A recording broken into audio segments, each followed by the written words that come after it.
We're recording. What's up, Biggs? We're back.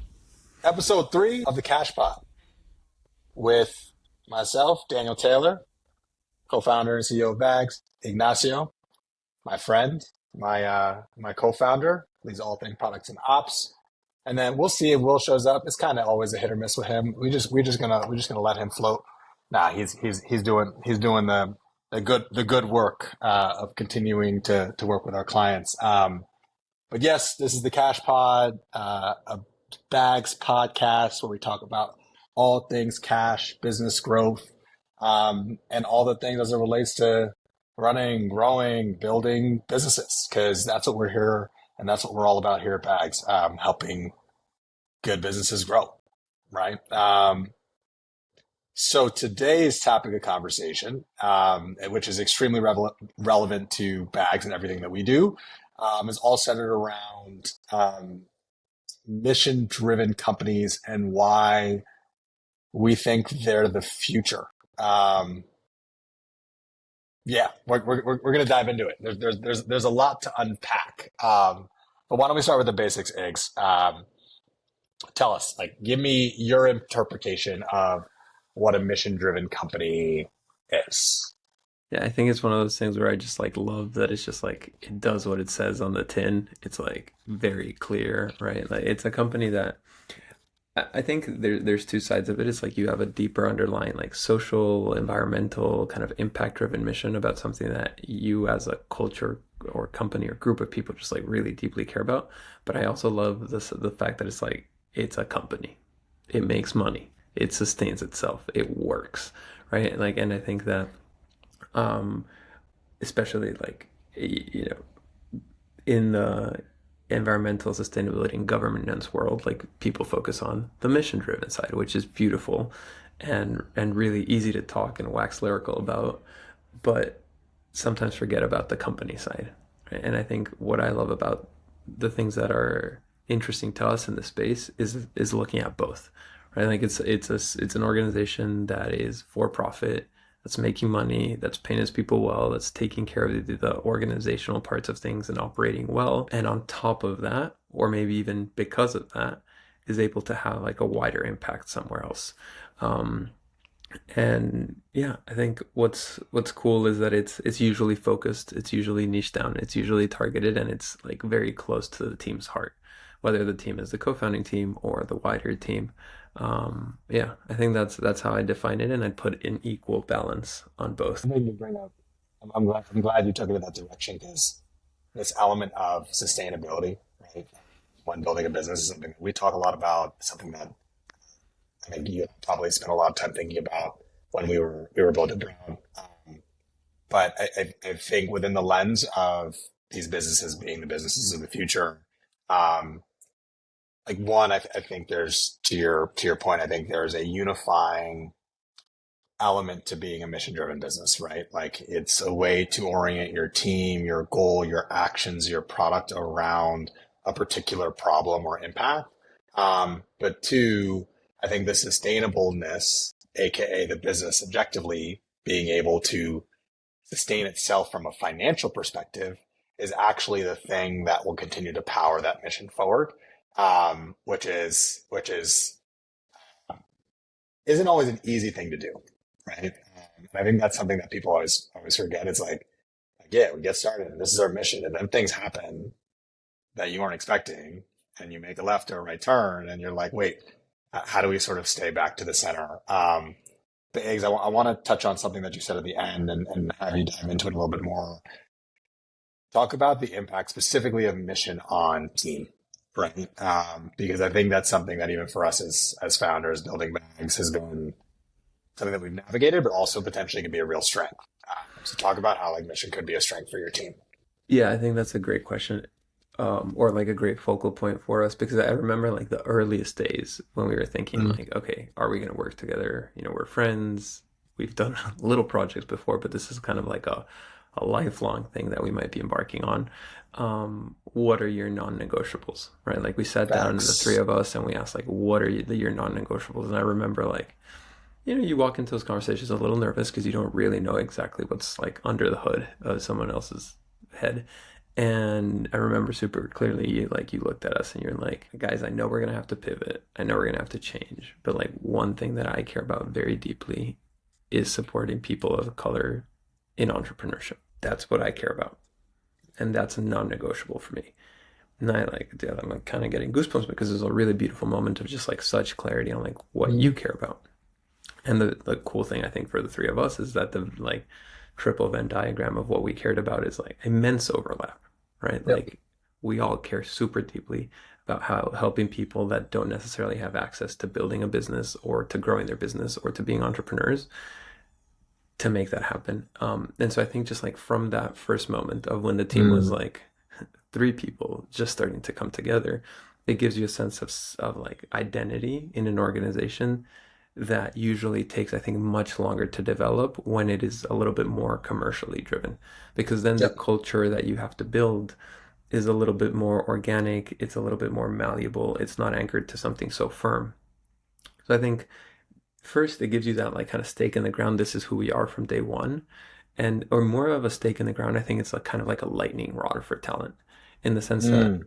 all of a sudden, like in my conversation, I know that most of the initial hiring conversations, the high volume things come through my inbox. What is really cool is that I am able to have much better talent kind of come to our door than might not be accessible because they care about what we care about. And if you're clear on what you care about and you can communicate it clearly as a mission in a statement, all of a sudden other people that care about the same thing will recognize that, see that, and say like, I care about that too, and I want to work with people that care about that. And then in a way you have this like kind of architecture or framework for culture that everyone comes in and everyone adds to it for sure, but the mission drives the culture. Yep. And Yep. yeah, and then I think the last piece I'll say on team with mission is that it also allows us to like kind of when you are mission driven, you have something that's like bigger than the organization always, right? And it's I think it allows you to kind of see beyond mistakes, see beyond problems, see beyond challenges in a way that's really beautiful because it's, like ultimately we're serving somebody else and we're serving somebody else on multiple levels. We're not just providing value as a service or through our product. We're actually enabling them to transform their business, to change their lives, to create generational wealth. And then kind of turning it back to another moment that the three of us had when we were like, when the business, you work for so long for that like kind of service or product market fit. And it kind of Yep. clicked for us one moment. And I remember the three of us kind of looked at each other and we're like, now it's real. This is the mission, but also that's the weight of the mission. And I think that's Yep. maybe, not the downside, but um I think maybe I'm gonna flip a question back to you because I think you've successfully started one company that might have not been as mission driven Mm. in the tech space and one that Yep. is I think just like it'd be really interesting to hear you kind of the pros and cons of each side if you're just starting off and like starting to think about it and debating whether which path you want to follow. Um, yeah, I can talk a little bit about that, or my story and how those two things differ. So for context, my first tech company was called Ask Tipster. We were in the advertising tech space, building for a lot of CPG brands and crypto companies and mobile applications. And that was objectively my first business. And it was started with a best friend of mine, shout out Andrew Duplessis. Um, and like he and I have been talking about building a business forever. It was a dream. We were like, and, um, and actually when we started that business, we were in the fashion tech space. We were trying to build tools to help, to sort of democratize access to personal styling. Which was which came out of like one him calling me for style advice, but also came out of just like a lot of research and a bunch of data. I'm gonna interrupt and do a DT shameless plug. If anyone needs style advice, hit up DT. This Yes, is this yes, is my hourly rate is not really that affordable, but I will do it because you're listening to this pod right now. thank you. Boom, you're welcome. Anyways, back to Tipster. And then the long short story of that business was that we, um, tried to build a consumer product. Then we pivoted to build tools for our brands and then became more of a software as a service business. And then we sold that company in 2019. And I think what I realized, and this was part of our motivation behind selling this business, was that I loved building the business and I loved who I was building it with, but I didn't love the actual business that we were in, right? I wasn't in love with helping certain brands acquire customers, one swimwear company over another versus one mobile application over another. Like, I liked the business, but I didn't really care that much about the actual impact of the work that we were doing for our customers. And so I knew after selling that business and thinking about what I wanted to build next, like, just fast forward to kind of the start of Bags, I knew that this was a completely different challenge to take on, but it was a necessary component in the business that I would want to build next, which is, how do I build a really, really big business that has a massive amount of impact? Because, by the way, I do think large mission, large impact is also a good indicator for large market size, right? So when you think about business potential, those two things can be correlated. But I wanted to build a business that had, the challenge was building a big business that was a big business, but also had a direct impact at scale, right? In our case, we wanted to build and solve access to capital for the 99% of businesses who weren't a fit for venture capital. And by solving access to capital, we can better help these businesses grow with a primary focus of trying to have an impact on underrepresented, underestimated business owners, right? And I think what's been cool is that, thinking about that moment of us being like, wait, this is working, and like, and just to, full TLDR, like, we spent 2.5, 3 years doing things that weren't really, really working. There were elements of it that were working, but it wasn't actually hitting the nail on the head, right? Because when we think about the amount of money it takes to run our business, we think about the amount of money we want to help our businesses get access to. We want that number of total dollars that we help our businesses get access to be 5 times, 10 times, 20 times what we spend to run our business, right? And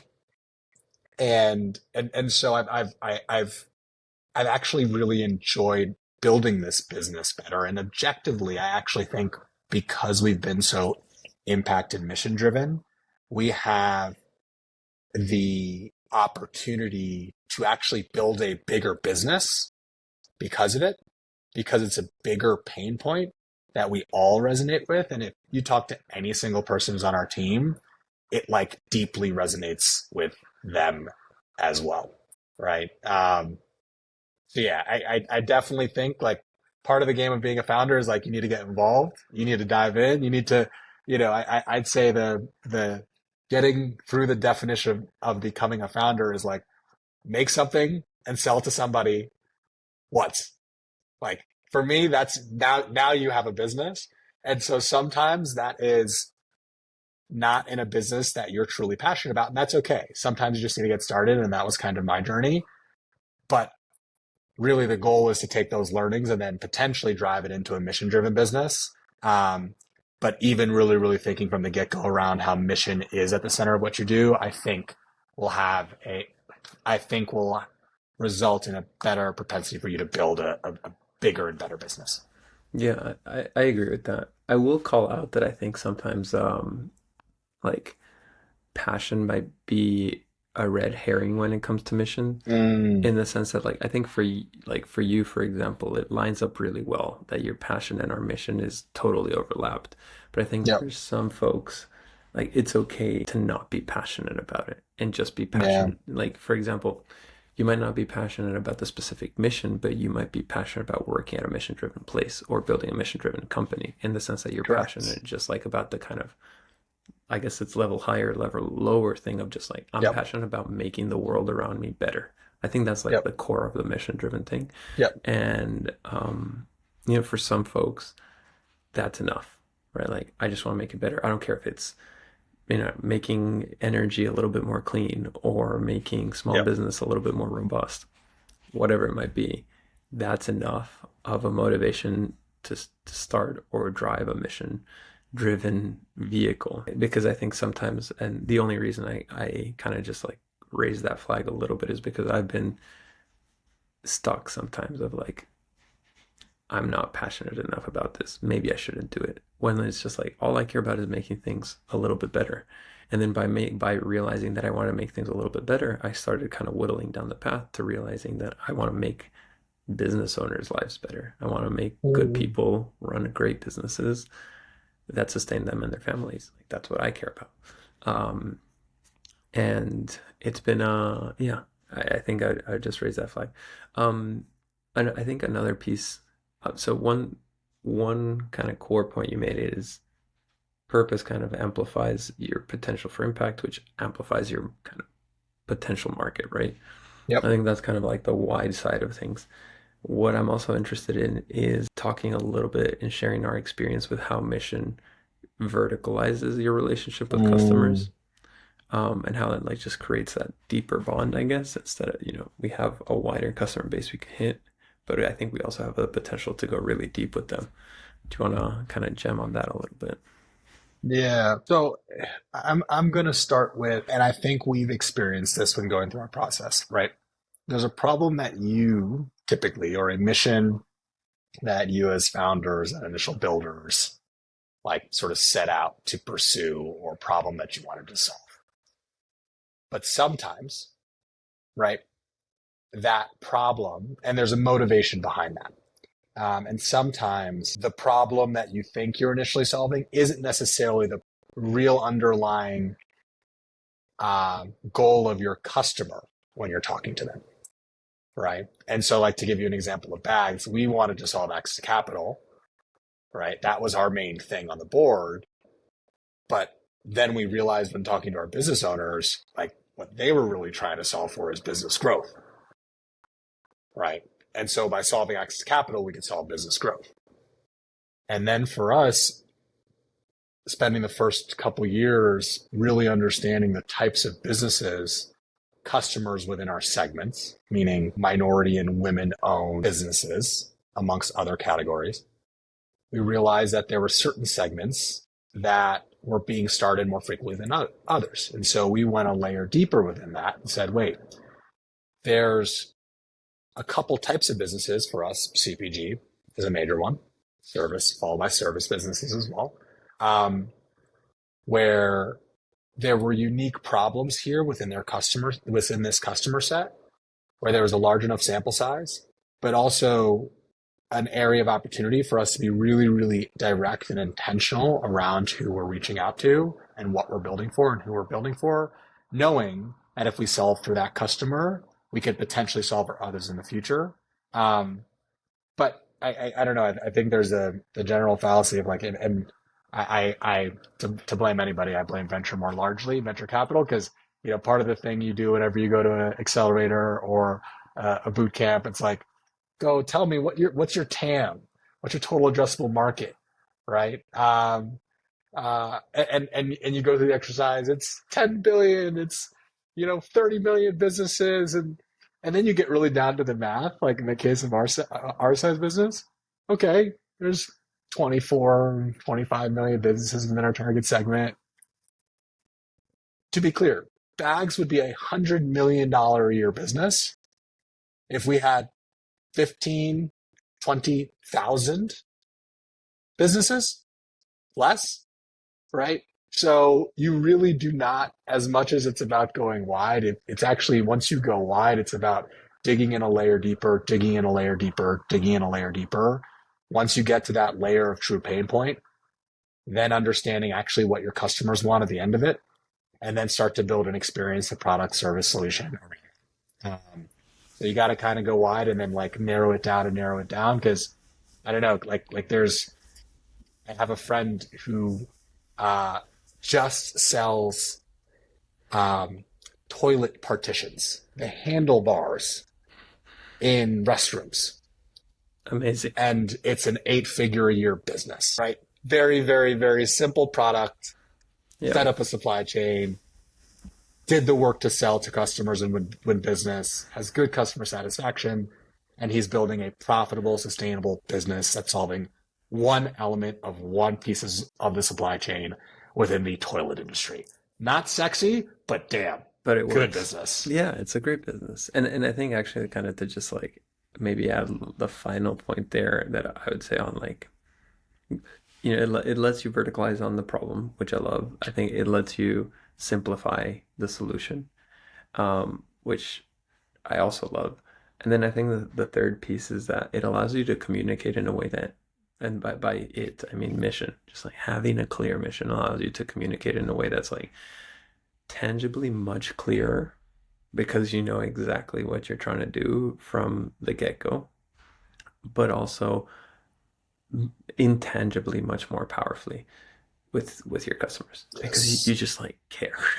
And like you can't when you start, I think, so let's say you start with a mission that's important to you and that you feel like you can work on, and as a founding team you're bought in, and as anyone that joins the team they're joining the team because they're mission aligned, and you like test for that shit when you're like interviewing them.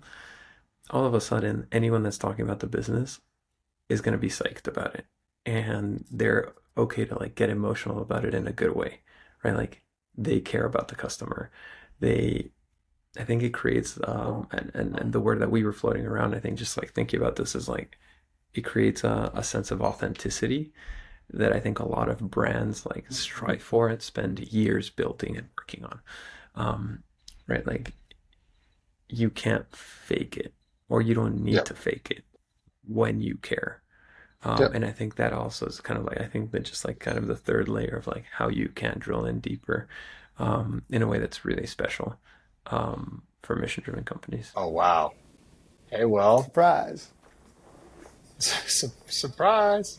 Man's just coming out of nowhere for the last 15 minutes. Well, we are in deep talking about a mission, and the impact of building a mission driven business. Actually, now that Will's here, and Will's the money guy, let's be real. Um, Now that Will is here, I think it's worth talking a little bit about like why, like from a macro perspective, why like this is actually a necessary element of the future, right? With everything that's going on in the world, why do we think like mission-driven businesses are both necessary and also going to win? I know we mentioned some of those things, but like, Will, do you want to take that on as a not a softball question to just dive right into the conversation? Do I want to wax poetic about the future of humanity on Earth? Always. Yeah, that's my favorite activity. Yeah, I mean, like at the like what I believe is that mission driven can mean a whole bunch of different things, but for me, what it means is it's what we ask everyone that we engage with. Like, what does community mean to you? It means doing work that leaves the people around you better off for having encountered you. And I think global businesses can do that, local business can do that, but the people who are best positioned to achieve that are often small business owners because they have full control over their financials, meaning there's no like shareholder fiduciary duty. They have the ability to build an offer that their community really values, and they are hiring people from the community. And when they do that, the money that gets paid stays in that community. And if small businesses transact together in an ecosystem, the dollar is staying in that economy for longer, which means a healthier economy. So by definition, I think any small business can be a mission-driven business just by doing what they do. Now, for bigger businesses, it becomes a question of like, Will, can I stop you there for a second? yeah, Because I want to double click into so what you're saying, and I actually completely agree, is that by creating good jobs, like that can be a mission in itself. good jobs, like we live in a world where most people will spend more time working in a job than they spend with their loved ones, their personal time, their passions combined. So providing good jobs is the way is that's the primary vehicle in which we can afford people a good and fulfilling life. Now, the other thing there is that mission-driven work tends to have higher employee engagement, better employee engagement results. So we also live in an environment in the United States where 60% of people are actively disengaged in the work that they do, which means where they're spending most of their time, they're not experiencing any passion. And so it's really hard to feel like that is achieving a productivity threshold that economically we would desire, but also that people are like getting what they need in order to get self-actualized on earth. So I really think that providing a good job includes providing a job that has a sort of mission-driven element, because that's what people will get excited about. Humans, we're inherently communal. We want to rock out together. And if the work, I know that I've done work that wasn't, that when I did it, I knew it wasn't in the best interest of humanity, vague or not. And that was exhausting work versus when I can improve one person's ability to do something that I like, I'm thrilled. Yeah. Yeah, actually, Right, X. no, I love that. I love that. I'm glad you joined when you joined, William. Serendipitous and beautiful timing. I think just like tying it back to even that question that you were asking right before Will joined, right? Just like, what's the impact on the business as a business, on the financials? And I think like my favorite example, and it might be like the most obvious thing out there. It's Patagonia, right? Like the most clearly mission-driven company I've seen pretty much like ever. Right? They're not trying to do everything, but they're trying to do what they do really well, right? Reduce waste, take care of the environment. That's all they care about as a mission. And so like everyone that joins knows they're joining for it, but also everyone that buys from them knows they're supporting it. And so it allows them to like be super principled in their decisions, where like I think the famous anecdote is Black Friday for them. Black Friday, they don't do anything. They're like, we're not going to get discounts. We don't want to produce more shit. We want to repair your shit. Right? Like they want to reduce waste as much as possible. Every Black Friday comes around, they sell more than anyone else, right? And they sell more than they expect to sell. And no discounts, no special deals, nothing. And I think that's where you start to see the example of like, if it's a good product that's properly priced and it's helping people solving a problem, like the mission will supersede the economics in a way that is, it's not insignificant, right? Like it's not a 10% bump. It's like a 3x bump on their sales. And I think that's the kind of thing or the kind of example where all of these components, I think of what, we've kind of touched on in the 40, 50 minutes so far, is it really lines up very cleanly and translates into kind of taking us all the way back to the beginning, like the good business side of it, right? Like it's an amazing business. And it's an amazing business because it's been around for decades and it's sustained itself, and it's gone beyond sustaining itself to contributing back in the way that it wants to as an organization. That's really interesting about that example is that Patagonia is a brand that's producing a tangible good that benefits people for various activities, whatever it is, and they try to do it in the best way possible. I think that for a long time, there's been a perception that the best jobs are the ones that pay the most. And those tend to be, for whatever reason in our economic system, jobs that exist in the background, a step or two removed from the actual execution of the creation of tangible goods. Whether it's like, creation of tangible goods, meaning like we're creating food, we're creating furniture, we're creating all like the things that people can actually get their hands on. And purposeful work, to me, I'm seeing a trend where people are more inclined to do the things that have a tangible result. Medicine is one of those. Like if you're a doctor, your tangible product is healing. And for for as long as I have been working away from the execution of that tangible benefit to society, I feel more disconnected from the work that I do. And the closer that I get to actually feeling a tangible benefit to society in my day-to-day work, the more I'm excited about what I'm doing. And the more excited I am about what I'm doing, the more engaged I am, the more engaged my team is, and therefore the work output is better. And I think that you can sort of find the outcomes through a logical thought process where you can imagine that at Patagonia, you have a team that's mission aligned 100% of the way through, and that team is going to work harder, smarter, and with more passion, with more retention, and even in many cases at a more reasonable salary demand, because I'll take less money if I've already done that, right? Like we all left big opportunities on the table to start a business. I'll take that cut because I get to be passionate. I get to wake up every day and I feel like I was put on this earth to do what I'm doing. So, shameless plug now.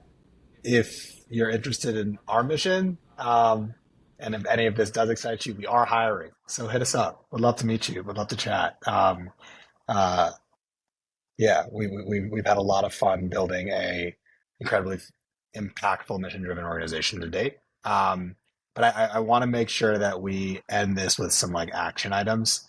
If each of us could choose one action item that each person should take or potentially should think about taking as a business owner, um, if they're thinking about crafting their mission or just something to remember as they're building. Um, I'll start, and I'm going to steal this from Ignacio's example. Understand what your non-negotiables are, right, as it pertains to your mission, right? Like, you know, bags. I had mine when I built this business, and I get asked the questions all the time. It's like, wait, like, you know, you realize that you didn't focus primarily on underrepresented business owner, you would have a larger target market. Great. That's awesome. I get that. But what gets me out of bed every single day is ensuring that all business owners, all underestimated business owners, have the right access to capital to better grow their businesses, to help them strengthen their communities and create good jobs. So write down what those non-negotiables are for you, and keep that as a North Star. Iggs, one action item. Yeah, I think don't do it on your own. That's I think Mm. my biggest one is I'm really grateful that we got together to figure out our mission as a team, and not like, oh, I like that, and then just go with something that one of us had already thought up. Because I think, we do talk about all the beautiful sides of this, but it is also super challenging and really tough. So like figure out, who you'd be willing to do this for 5, 10 years with and work it out with them, right? Like what's important to you? Here's what's important to me. Where do things overlap? Take those non-negotiables and like make that the chunky bit and then sacrifice a little bit maybe here or there, right? Like I think everyone's going to have to make a little bit of trade-offs, but if you get to like that 80% mission that is good enough for your core team that's starting off, that's going to be working on this for 10 years, you're in a good spot. Will. I think mine is going to be when you have a mission, set realistic goals, smash them, and celebrate. That's a great one. When you're setting up a mission, it's really easy to see the whole problem, right? Access to capital is a whole problem, and it's a multi-trillion dollar problem. If on day one we're saying our goal is to shatter that, then it's going to be a long, slow slog with really low odds. But if we do what we did, which was say, if even 50 businesses, business owners, people benefit from what we're doing, we'll have succeeded. We smashed that in a couple months. And then we can set a new realistic goal that we're going to smash through and we're going to celebrate. And remember that every step along the way, you're moving closer to massive sea change, but it comes in small steps. To William's point, like we said this from the get-go, we help one business get funded, like it's a W, right? Celebrate the wins. It really does matter. It does move the needle. Um, Figure out what that mission is to you, and then stick to it and keep doing the work because it's definitely a grind, but a very, very exciting one. And we really do believe, and we are firm believers that the best businesses of the future, some of the biggest businesses of the future will be innately and fundamentally mission driven companies. And that is all from the Bag Boys today on the Cash Pod. Thank you so much for tuning in. We will hope you tune in again soon. We've got some more incredibly fun topics to talk through. Obviously, we'll touch on all things money as we do because we are in the business of cash, baby. That's it. Peace.